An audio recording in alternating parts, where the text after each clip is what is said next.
You and I have a problem. We have a nature crisis.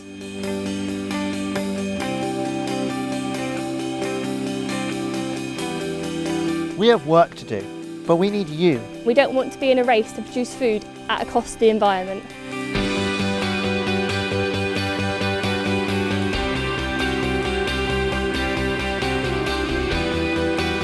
When I look at my farming community, I see hard-working farmers struggling to make ends meet, when really all they want to do is produce nutritious food in harmony with nature.